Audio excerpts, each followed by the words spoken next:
সাবেক যে আইনমন্ত্রী রয়েছেন তাদেরকে হাজতখানা থেকে কোর্টের দিকে নিয়ে আসার একটি প্রক্রিয়া আমরা এই মুহূর্তে দেখতে পাচ্ছি।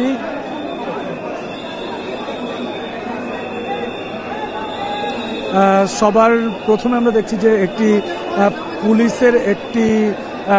পুলিশের বাহিনী রয়েছে, সেই পুলিশের বাহিনী মূলত সবার আগে রয়েছে এবং তার পরবর্তীতে কিন্তু আরও বেশ কয়েক নিরাপত্তা স্তর রয়েছে, তারপরে মূলত তাদেরকে আনা হবে। তবে এই আদালতের একটি সূত্র আমাদেরকে বলছে তাদেরকে মাগরিবের নামাজের পরে কোর্টে তোলা হবে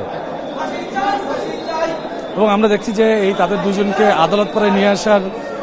পরেই কিন্তু আদালত পরে যে চারিদিকে যে উৎসুক জনতা রয়েছে, সাধারণ মানুষ যারা রয়েছে তারা নানান রকম স্লোগান দিচ্ছেন এবং এই দিকে কিন্তু আমরা দেখছি যে আদালতের যিনি এই মামলা যে তাদের কাছে আদালতে তোলা হবে এবং পুলিশের পক্ষ থেকে আমরা ইতিমধ্যে জেনেছি যে যেহেতু নিউ মার্কেট থানায় একটি মামলা হয়েছে যেটি গত 17 জুলাইয়ের একটি হত্যা মামলা, যে হত্যা মামলাটি সেখানকার একজন শিক্ষার্থীর ভাই সবুজ আলী নামে এক শিক্ষার্থী, সেই শিক্ষার্থীর ভাই তিনি মামলাটি করেছিলেন এবং সেই মামলায় যে অজ্ঞাত আসামি ছিল সেই অজ্ঞাত আসামিদের মধ্যে থেকেই কিন্তু বলা হয়েছে যে তাদের দুইজনের নাম উঠে এসেছে, অর্থাৎ এই যে প্রধানমন্ত্রীর উপদেষ্টা সালমান এফ রহমান এবং সাবেক আইনমন্ত্রী আনিসুল হক, তাদের দুইজনকে সেই মামলায় গ্রেপ্তার করা হয়েছে এবং গতকাল আমরা পুলিশের পক্ষ থেকে জানতে পেরেছি যে সদরঘাট থেকে ছদ্মবেশে পালিয়ে যাওয়া অবস্থায় এই দুইজনকে পুলিশ কোস্টগার্ডের আটক করে এবং সেখান থেকে কিন্তু তাদেরকে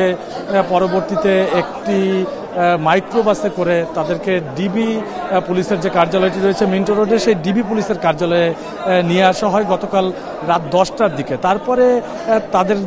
নামে যেহেতু নিউ মার্কেট থানায় মামলা করা হয়েছে, সেক্ষেত্রে নিউ মার্কেট থানায় তাদের নিয়ে যাওয়ার একটি প্রক্রিয়ার কথা আমরা শুনেছিলাম, কিন্তু নানান পরিস্থিতি বিবেচনা করে তাদেরকে আমরা দেখেছি যে সারা রাত ডিবি অফিসেই রাখা হয় এবং তারপর কিন্তু আজকে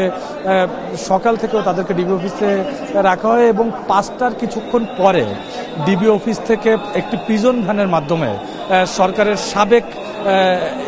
একজন মন্ত্রী এবং সাবেক প্রধানমন্ত্রীর উপদেষ্টা তাদেরকে এই সিএমএম কোর্ট প্রাঙ্গণে নিয়ে আসা হয় এবং এই মুহূর্তে তাদেরকে এই যে আদালতের যে হাজতখানাটি রয়েছে সেই হাজতখানায় তাদেরকে রাখা হয়েছে। আমরা যতটুকু জানতে পেরেছি যে কিছুক্ষণের মধ্যেই তাদেরকে এই আদালতে তোলা হবে এবং আদালতে তোলার পর তাদের যে প্রাথমিক যে বিচার কাজ রয়েছে সেখানে আমরা শুনেছি যে পুলিশের পক্ষ থেকে বলা হয়েছে যে তাদেরকে 10 দিনের রিমান্ড চাওয়া হবে পুলিশের পক্ষ থেকে। পরবর্তীতে এখানে যিনি বিজ্ঞ ম্যাজিস্ট্রেট রয়েছেন তিনি মূলত সিদ্ধান্ত নেবেন যে তাদেরকে কতদিনের রিমান্ড দেওয়া হবে এবং তারা মূলত কোথায় যাবে। এই মুহূর্তে আমরা দেখছি যে এই আদালত পাড়া ঘিরে মানুষের এবং আইন শৃঙ্খলা রক্ষাকারী বাহিনীদের জটলা তৈরি হয়েছে। বিশেষ করে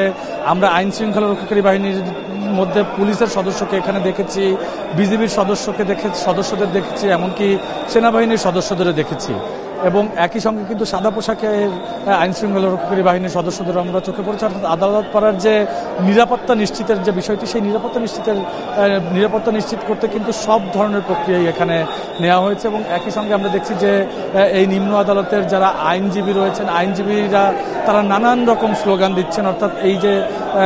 বিগত যে সরকার, সেই বিগত সরকারের নানান অনিয়ম দুর্নীতি সেগুলো ধরে ধরে কিন্তু তারা স্লোগান দিচ্ছেন এবং একই সঙ্গে তারা বলছেন যে সরকারের উচ্চ পদস্থ এই দুইজনের যে অপরাধগুলো রয়েছে সেই অপরাধগুলো যেন এই সময়ে সুষ্ঠুভাবে তদন্ত করা হয় এবং একই সঙ্গে এখানে যারা সাধারণ উৎসুক মানুষ এসেছে তারা বলছেন যে সালমান এফ রহমান তিনি যেহেতু সাবেক প্রধানমন্ত্রীর বেসরকারি শিল্প ও বিনিয়োগ উপদেষ্টা এবং শেয়ার বাজার থেকে শুরু করে ব্যাংকের নানান ধরনের কেলেঙ্কারিতে এর আগে তার নাম উঠে এসেছে, সেক্ষেত্রে এখানে যারা মানুষজন এসেছে তারা বলছেন যে শুধুমাত্র তাদেরকে গতকালকে নিউ মার্কেট থানার যে মামলাটিতে ধরা হয়েছে শুধুমাত্র সেটি নয়, তাদেরকে যেন এই অর্থনৈতিক যে কেলেঙ্কারি রয়েছে সেই অর্থনৈতিক কেলেঙ্কারির জন্য যেন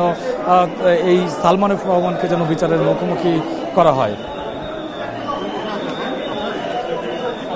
এই মুহূর্তে আমরা দেখছি যে আইন শৃঙ্খলা রক্ষাকারী বাহিনীর যারা সদস্য রয়েছে, আইন শৃঙ্খলা রক্ষাকারী বাহিনীর সদস্যরা এই হাজতখানা থেকে আদালতের প্রাঙ্গণ পর্যন্ত তারা দুই পাশে দুই সারিতে দাঁড়িয়ে আছে এবং যেন কোনো উৎসুক জনতা যেন এর মধ্যে প্রবেশ করতে না পারে সেই বিষয়টি তারা নিশ্চিত করছেন। এছাড়াও আমরা দেখেছি যে এই নিম্ন আদালতের বাইরে বিজিবি এবং সেনাবাহিনীর সদস্যরা মোতায়েন রয়েছে, অর্থাৎ 2 থেকে 3 স্তরের নিরাপত্তা ব্যবস্থা আমরা এখানে দেখতে পাচ্ছি। এখন পর্যন্ত যারা আদালত সংশ্লিষ্ট রয়েছে সেই আদালত সংশ্লিষ্টরা আমাদেরকে বলছে যে মাগরিবের নামাজের পরে মূলত এই যে বিচার কাজটি রয়েছে এই বিচার কাজ শুরু হতে পারে। তবে আমরা কিন্তু এখন পর্যন্ত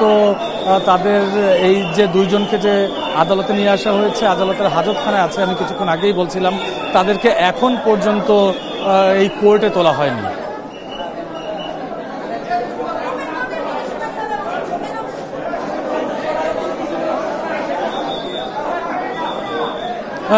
দর্শক, আমি আপনাদের একটু জানিয়ে রাখি, গতকাল সন্ধ্যার দিকে সাবেক প্রধানমন্ত্রী শেখ হাসিনার বেসরকারি শিল্প বিনিয়োগ উপদেষ্টা সালমান এফ রহমান এবং আইনমন্ত্রী আনিসুল হক তাদের দুইজনকে ছদ্মবেশে সদরঘাট থেকে আটক করা হয়। কোস্টগার্ড তাদেরকে আটক করে এবং পুলিশের পক্ষ থেকে জানানো হয় যে গোপন তথ্যের ভিত্তিতে তারা তাদেরকে আটক করেছে যখন তারা অন্যত্র পালিয়ে যাবার চেষ্টা করছিল তখন, এবং আটকের পরেই কিন্তু পুলিশের পক্ষ থেকে গণমাধ্যম কর্মীদেরকে জানানো হয় যে নিউ মার্কেট থানায় গত 17 জুলাই একটি মামলা দায়ের করা হয়েছিল ঢাকা কলেজের এক শিক্ষার্থী সবুজ আলী তিনি নিহত হবার ঘটনায়, এবং সেই মামলায় অজ্ঞাত অনেককে আসামি করা হয়েছিল। তার পরিপ্রেক্ষিতে এই দুইজনকে গ্রেপ্তার দেখানো হয় এবং গতকাল রাত 10টার দিকে তাদেরকে ডিবির যে কার্যালয়টি রয়েছে, অর্থাৎ গোয়েন্দা পুলিশের যে কার্যালয় রয়েছে ঢাকা মহানগরের, সেই জায়গাটিতে রাখা হয়। এবং আমরা ডিবি অফিসের কয়েকটি সূত্রে যতটুকু জানতে পেরেছি যে সাধারণ একজন কয়েদি যেভাবে থাকে তাদেরকে সেভাবেই রাখা হয়। এবং তারপর কিন্তু আমরা আজকে দেখি যে আজকে 5:30টার দিকে ডিবি অফিস থেকে প্রিজন ভ্যানের মাধ্যমে সালমান এফ রহমান এবং সাবেক আইনমন্ত্রী আনিসুল হককে প্রিজন ভ্যানের মাধ্যমে এই নিম্ন আদালতে নিয়ে আসা হয়, অর্থাৎ তাদেরকে কোর্টে তোলা হবে। যেহেতু গ্রেপ্তারের 24 ঘন্টার মধ্যে আদালতে তোলার একটি আইনি প্রক্রিয়া রয়েছে, সেই আইনি প্রক্রিয়াটি সম্পূর্ণ করতেই কিন্তু তাদেরকে এই আদালতে নিয়ে আসা হয়েছে এবং এই মুহূর্তে তাদেরকে আদালতের হাজতখানায় রাখা হয়েছে। এছাড়া আমরা দেখছি যে কক্ষটিতে তাদের দুইজনকে তোলা হবে সেখানের সকল প্রস্তুতিও ইতিমধ্যে নেওয়া হয়ে গেছে এবং এই আদালতকে ঘিরে আইন শৃঙ্খলা রক্ষাকারী বাহিনীর সদস্যরাও নিয়োজিত আছে, সেনাবাহিনীর সদস্যরা রয়েছেন, বিজিবির সদস্যরা রয়েছেন, এছাড়া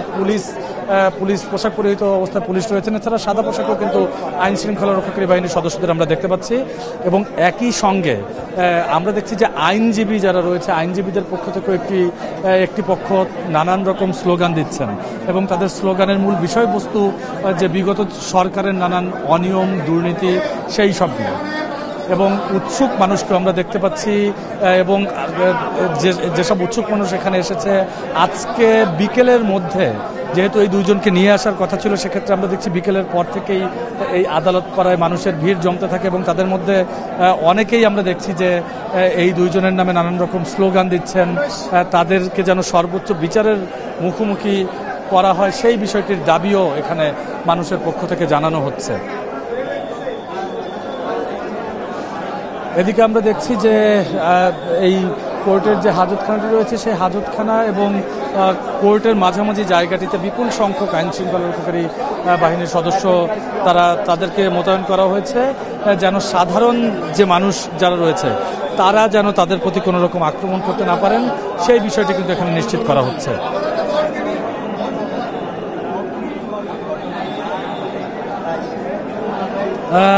আমরা এই মুহূর্তে দেখছি যে আদালতের মধ্যে তাদেরকে নিয়ে আসা হচ্ছে এবং আমরা কিন্তু দেখছি যে হেলমেট পরা অবস্থায় এই দুইজনকে নিয়ে আসা হচ্ছে, অর্থাৎ আদালতের হাজতখানা থেকে সাবেক প্রধানমন্ত্রী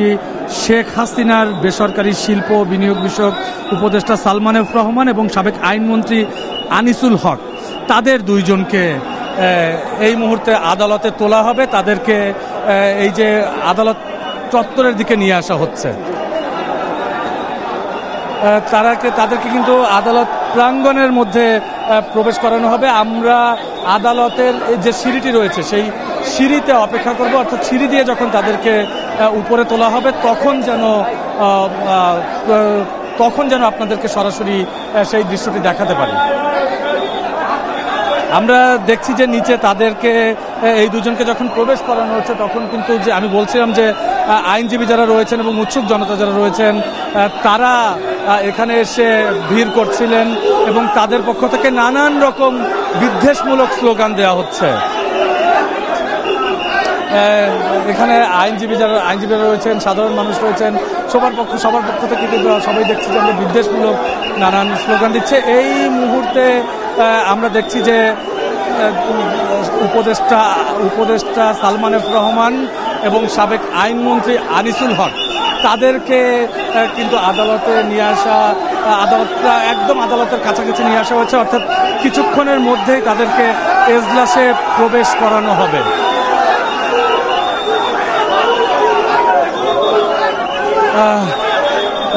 এই